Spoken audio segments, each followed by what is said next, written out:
What's going on, guys? Boss6 here, back to another video, and today I have another CD collection update video for you guys. So over the weekend, I ordered some albums off of Amazon, and they came in yesterday while I was at work, and I'm really anticipated to show you guys these. Now, quick disclaimer, real quick. I apologize if I sound very nasally. I'm currently battling a sinus infection because I typically get sinus infections around this time of the year. But I'm feeling a lot better than I did yesterday. I'm still feeling a little stuffed up, but I feel a lot better than I did yesterday because at work I felt like I was just dragging. But I'm a lot better now, and yeah, I'm really anticipating to show you guys these because two of them are actually from this, or actually three of them are from this year, and all these albums I have done reviews of in the past. So yeah, without further ado, let's get into these albums. Exodus, Bonded by Blood. This is the debut album from these thrash metal legends that really helped kick off the Bay Area scene. Man, you want to talk about a debut album that may actually rival Kill 'Em All. And if the rumors of this album were true in terms of the release date, this was actually supposed to be released around 83 or 84, but unfortunately didn't due to something going on with the record label. But it still got released, and hot damn, we have, in my opinion, maybe the best thrash debut album of all time. And considering what we have, like Kill 'Em All, Killing Is My Business, and Fistful of Metal, and Show No Mercy, or even maybe the German side of things, like Obsessed by Cruelty, even though that's more black and thrash in some ways. Stuff like that.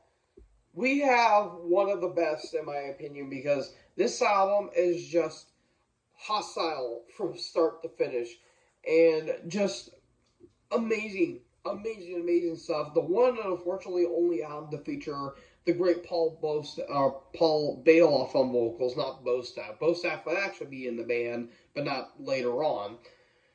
And just from top to bottom, you can see where these guys were going because they are all about aggression and all about the riffs. The riffs on this album are just amazing from start to finish. The title track, absolute thrash classic. The eponymous Exodus, A Lesson of Violence, one of my favorites. Metal Command, No Love, one of the more underrated Exodus tracks. Delivers to Evil, Strike of the Beast. Piranha, top 5 of my favorite Exodus song, in my opinion. And on the cover, you can actually see the guys on the back. Yeah, Tom Hunting killing it on drums. Gary Holt shredding his ass off. And this is actually the alternative album cover. They didn't have the original where the two Siamese twins being pulled apart, unfortunately. But I still got the album, so that's all I really care about. This is an absolute classic. Production can be a little rough around the edges, but as soon as the album goes on, it doesn't really bother you as it goes on. But this is an absolute classic album in the band's entire catalog, and amongst one of the best thrash albums of the 80s. And it's my third favorite behind Temple of the Damned and Shovelheaded Kill Machine. This is an absolutely amazing album. Check this one out. Frozen Soul, Glacial Domination. This is the latest studio offering from this Fort Worth, Texas-based death metal act. These guys love Bolt Thrower, and you should too. As someone who recently did Bolt Thrower not that long ago, I immediately picked up where these guys were going, and I've been hearing a lot of damn good stuff from this band ever since they came out with their album in 2021 called Crypt Vice, I think. And I really wanted to check this one out when I heard that they were making a new one. And hot damn, does this ever sound like Bolt Thrower? They're also known as Cold Thrower because, well, they talk about cold and all that stuff, and, frozen and all that stuff. This is an absolutely fantastic album in the entire year of 2023. Like, when I originally did this, I think I gave this, a B, but I think I may give this an A listening to it again because I love damn near every single track on this album. Like, Invisible Tormentor, Arsenal of War, Death and Glory, Morbid Effigy that features Jack Gallagher from Dying Fetus on vocals, the title track, the eponymous Frozen Soul, Assimilator, Best Served Cold, Abominable Atomic Winter, just fantastic stuff all around. Even Matt Hafey from Trivia was actually on this album as well, and he actually, I think, did production on this. And it's absolutely great. And on the back, it actually gives like special shout outs to a lot of people as well. And it's even dedicated to Corey Green, Olin Morton, Riley Gale from Power Trip, rest in peace, Wade Allison, and of course the late great Travis Strandner from Black Dahlia Murder, which that's still a damn shame that he passed as well. You know, rest in peace to all those guys. This is a killer album. This wasn't originally top 10 when I initially reviewed it. But as I listen to the album as time has gone on, this may actually be in the top 10 because this is some fantastic stuff from start to finish. It just sucks that it is damaged a little bit, but you know what? I don't really care. I still got the album. This is a killer album, one of the best of the whole year, in my opinion. And yeah, check this one out. The only complaints I really have with this album is that Kick Drum could be a little bit better, and the intros, I felt like they overdid them to an extent. It sounds like some out of Stranger Things, but I really don't care. I can easily skip past it. And I understand they were trying to get more atmosphere, but I felt like they didn't really necessarily need the horror intros. But still a damn good album. Highly check this one out. Iced Earth, The Dark Saga. This is the fourth studio album from this American power metal legends. Yeah, the follow up to Burnt Offerings. I got my latest collection update video. And yeah, well, what can I say about one of the best albums of the 90s? As a follow up, it's a really damn good follow up to Burnt Offerings. As its own Iced Earth album, it's really damn good. Amongst top 5 of the band's entire catalog. And I'm not huge into Spawn, which is the concept album of this, but I do know of Spawn. I do know of the movie that came out in '97, and I do know of the cartoon, but I never delved deep into the comic of Spawn. But listening to this album, it may convince you to listen and watch the movies as well, because phenomenal stuff from top to bottom. Like, they knew what they were doing. Like, they were just half-assing it. They were putting on some killer material. Like, the title track, I Died For You, Violate, The Hunter, Last Laugh, Vengeance Is Mine, was, I can't tell what that one is, what track 8 is. Oh, Scarred, that's what it is. Slave to the Dark, A Question of Heaven, phenomenal stuff, especially that final track. It's almost tear-jerking in a way with the female choir in the background and Matt Barlow just howling his ass off on it. This is a great album in the band's entire catalog. As a follow-up, it's not as phenomenal as Burnt Offerings, but it is damn close in my opinion. This is probably, I want to say, my fourth favorite behind Horror Show. Well, no, probably my fifth favorite behind. Well, no, it actually is my fourth favorite. The Horror Show is actually a little below this. Maybe behind Something Wicked This Way Comes, The Glorious Bird, and of course Burnt Offerings. This is a phenomenal, phenomenal album in its own right, and highly, highly, highly recommend this one. Iron Maiden, Power Slave. This is the, I want to say, the 7th studio album. Oh no, this is the 5th studio album from these heavy metal legends in their own right. And if you guys know me, this is my favorite Iron Maiden album, and it's not even close. Just everything that they were trying to get on Peace of Mind. I don't know why it took me so long to get that.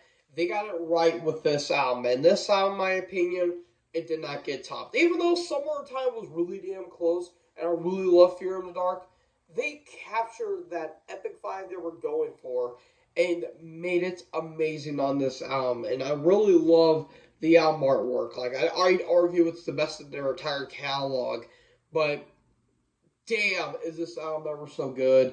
Ace is High, 2 Minutes to Midnight, my favorite Iron Maiden song. Flash of the Blade, The Duelist, Rhyme and Ancient Mariner. What can I say about one of the best Iron Maiden songs of all time?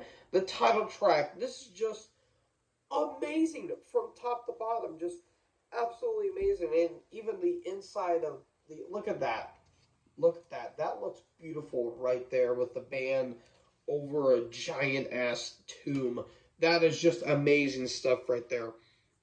And while they did have some flourishes of that progressive moments, it didn't overstay its welcome, unlike the later albums.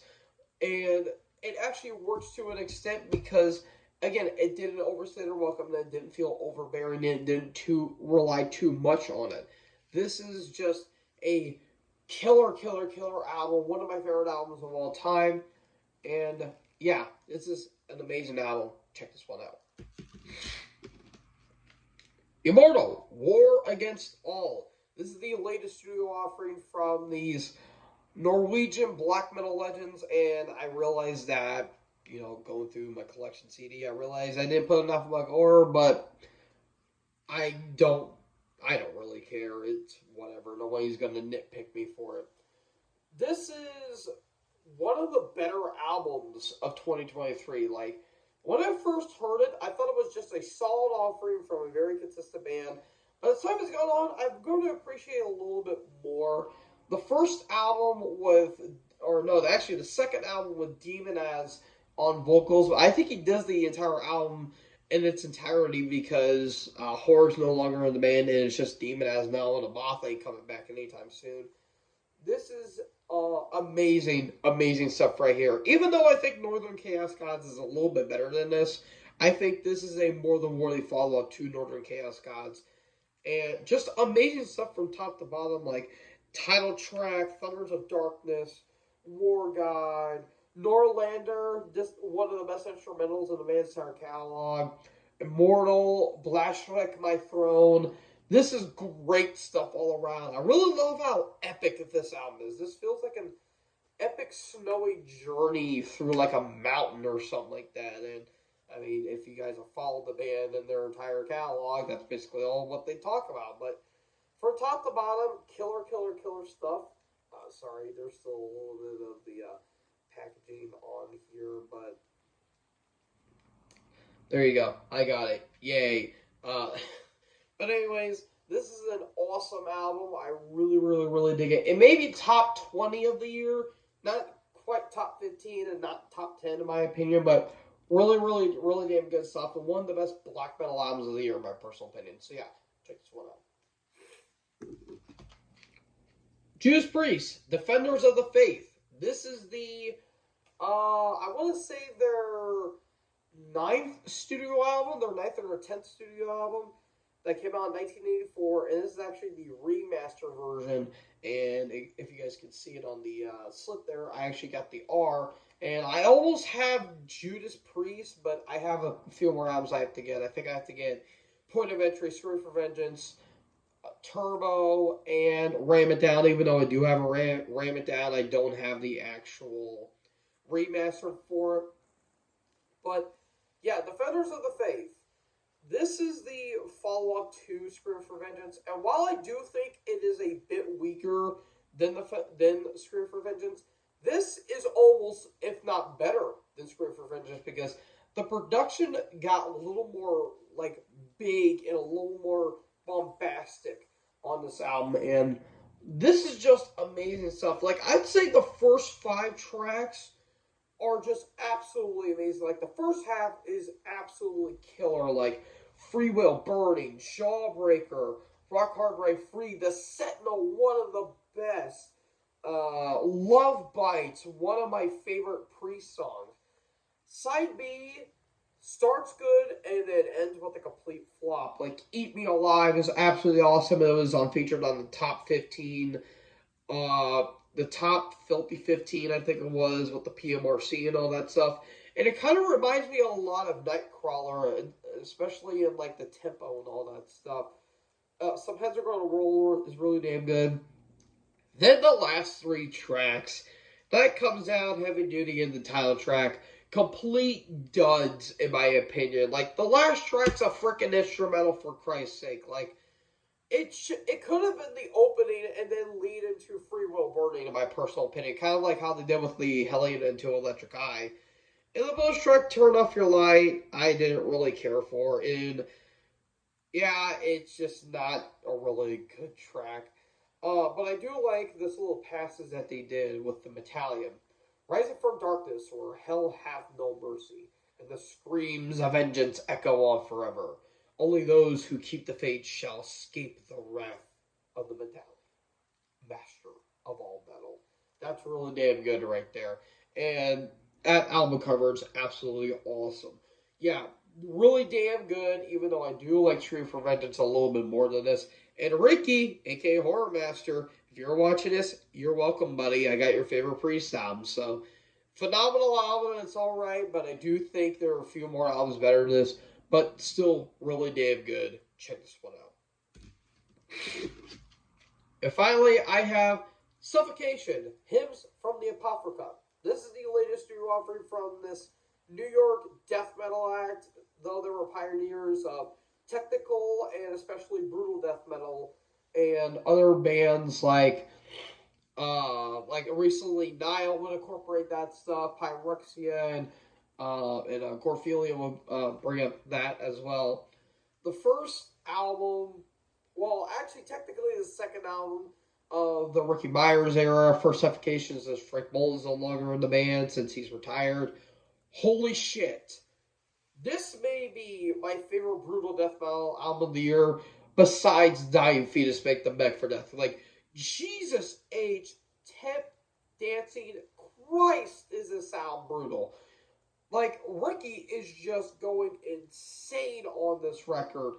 And absolutely amazing stuff from top to bottom. Like, I am shocked.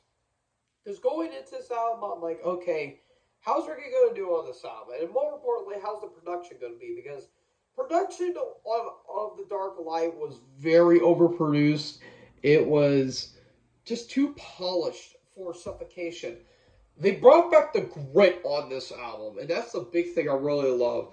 Title track, Perpetual Deception, Dim Vial of Obscurity, Immortal Extinction, Sephardim Enslavement, one of my personal favorites, Descendants, Embrace the Suffering, Delusional Morality. Even they re-recorded Ignorant Deprivation off of Breathe the Spawn, which they really just should re-record the entire album, but hey, we are getting more good stuff off that album. So this is top to bottom. The fretwork is amazing, even though the bass could have been upped in the mix just a little bit more.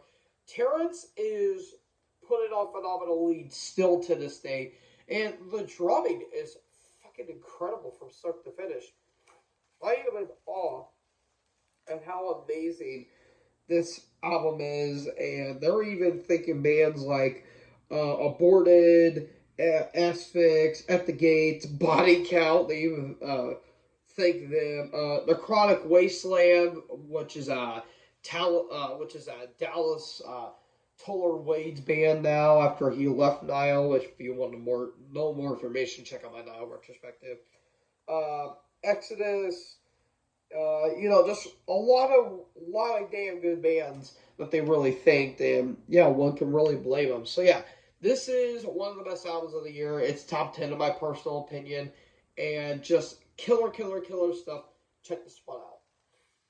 And folks, that is it for all the CDs that I got. What was your favorite of these? Let me know in the comment section below. Make sure you guys leave a like, leave a comment, tap that big subscribe button, and tap the bell so when I upload, you guys will be notified.